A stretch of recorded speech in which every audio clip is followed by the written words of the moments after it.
Lagi cari laptop tapi satu sisi butuh tab juga. Kenapa nggak langsung laptop 2-in-1 aja? Kan lebih praktis. Dan ini adalah IdeaPad Duet 5i. So, let's talk about this.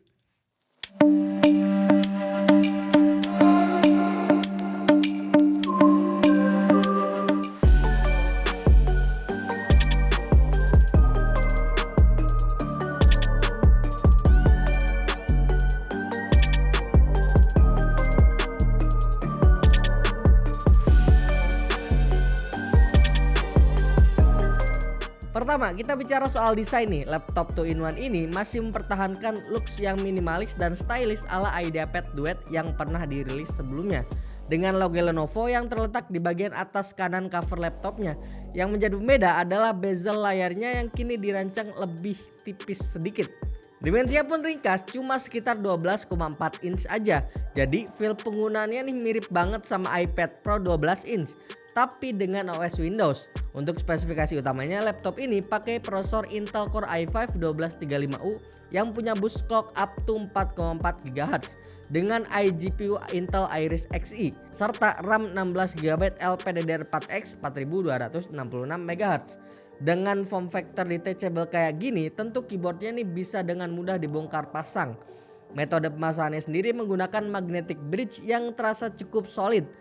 Pokoknya pas kepasang, keyboardnya nih gak gampang lepas dari layarnya. Perlu sedikit effort buat lepasin keyboardnya perlahan. Dan menariknya udah ada LED backlit di keyboardnya ini. Gak banyak loh laptop detachable yang keyboardnya udah dilengkapi LED backlit kayak laptop satu ini. Walaupun dimensinya tipis, keyboardnya ini masih terasa nyaman kok saat ditekan. Feelnya menurut kami emang beda dari keyboard laptop pada umumnya, tapi bukan berarti jelek ya. Touchpadnya terlihat cukup lebar untuk sekelas laptop detachable dengan tingkat responsivitas yang udah lumayan. Dan menariknya lagi, si keyboardnya ini bisa kalian gunakan dalam mode Bluetooth juga kayak seperti ini nih. Jadi rasanya tuh kayak pakai all-in-one PC tapi dalam versi mini. Kita ke bagian paling menarik nih, yaitu layarnya. Layarnya ini touchscreen dengan panel LTPS LCD atau Low Temperature Polysilicon. Buat yang nggak tahu, LTPS ini adalah tipe layar yang bisa memberikan kepadatan pixel lebih baik dengan konsumsi daya yang lebih rendah dibanding tipe layar sekelasnya. Contohnya kayak IPS. Maka dari itu penggunaan layar ini bisa benar-benar kasih dampak yang lumayan gede soal efisiensi daya di laptop ini. Nah, meskipun cuma berukuran 12,4 inch, jangan salah, resolusi layar yang digunakan ini udah lumayan tinggi kok. 2560 x 1600 pixel atau 2,5K. Coverage color gambutnya pun udah luas sampai 96% DCI-P3 dengan dukungan Dolby Vision. Jadi nggak heran ya, meskipun belum pakai panel OLED, output warna layarnya ini terasa nyaman di mata. Pop up tapi nggak over vibrant yang bikin gambar terlihat lebih natural dan nyata. Karena bisa difungsikan sebagai tab, tentu IdeaPad Duet 5i ini udah dibekali stylus yang bakal berguna banget buat para artistic design yang hobinya suka art drawing kapan aja dan dimana aja. Pas gua make stylusnya nih, feelnya enak banget, cukup sensitif dan minim lag ataupun bahkan stuttering saat dipakai scrolling kayak gini contohnya. Laptop ini punya I/O port yang simple banget. Di sisi kiri terdapat dua USB Type-C 3.2 Gen 1 yang juga bisa digunakan sebagai port DC-in. Dan di sisi kanan cuma terdapat satu headphone jack 3,5 mm. Di sini jujur gua agak menyayangkan sih sebenarnya, di kelas 15 jutaan tapi Lenovo belum kasih satupun Thunderbolt 4 di laptop ini. Sementara untuk konektivitas jaringan, laptop ini dibekali sistem konektivitas kekinian, Wi-Fi 6E dan Bluetooth 5.2 yang udah mendukung triple band sekaligus 2,4, 5, dan 6 GHz. Membuat konektivitas nirkabel pada laptop ini makin kenceng dan minim latency. Laptop ini punya dua webcam IR kamera beresolusi 5 megapiksel dengan resolusi perekaman maksimal hingga QHD atau 2560x1440 piksel. Yang juga udah dilengkapi teknologi RGB hybrid. Kualitasnya menurut kami udah bagus kok, pewarnaannya cukup akurat dan noise-nya pun udah bisa diminimalisir. Ya meskipun belum jadi yang terbaik ya. Laptop 2-in-1 ini dibekali storage SSD NVMe berkecepatan 3200-an Mbps. Nggak kenceng-kenceng banget emang, tapi udah cukup kok buat kebutuhan sehari-hari. Booting time-nya juga terasa cepat dan responsif saat buka ataupun tutup aplikasi. RAM-nya pun udah cukup kenceng, pakai LPDDR4X yang frekuensinya tuh di 4266 MHz.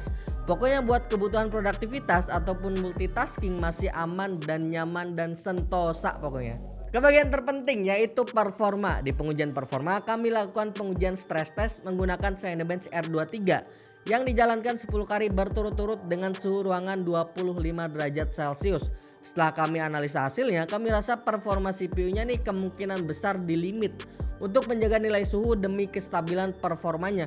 Skor max-nya cuma nyentuh 5525 poin dengan peak temperatur di 87 derajat Celcius.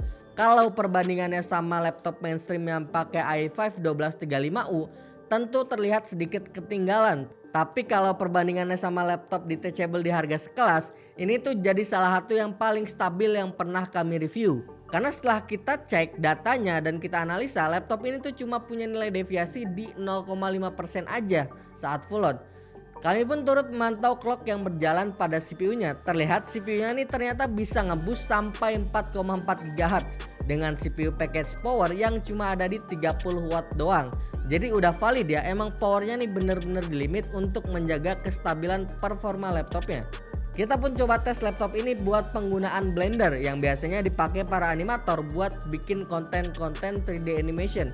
Hasilnya ya sosok lah ya, untuk sekedar bisa pakai dan nyaman menurut gua udah bisa. Asal ekspektasi kalian jangan disamain dengan laptop yang udah pakai RTX series GPU-nya. Laptop ini dibekali baterai berkapasitas 50 Wh yang saat diuji menggunakan PC Mark 10 Modern Office dengan konfigurasi Best Power Efficiency dan Intelligent Performance. Laptop ini mampu bertahan sampai 11 jam 10 menit. Gokil sih ini, nggak masuk line up Evo tapi udah bisa lewatin standar minimum Intel Evo. Dan dengan waktu segini harusnya sih untuk dipakai kerja di luar tanpa bawa charger berjam-jam udah cukup banget ya. Dan meskipun gak ada embel-embel gaming sedikit pun, kita pun coba berani pakai laptop ini untuk penggunaan game-game kompetitif yang gak terlalu berat ya. Kayak Valorant, ternyata udah cukup playable di resolusi Full HD+. FPS yang kami dapetin ada di kisaran 70 sampai 90-an FPS. Masuk ke kesimpulan, menurut kami sebagai laptop 2-in-1, laptop ini nih ada di positioning harga yang pas. Harganya nggak terlalu mahal tapi nggak kemurahan juga, di sekitar 14.800.000-an atau bahkan bisa lebih murah.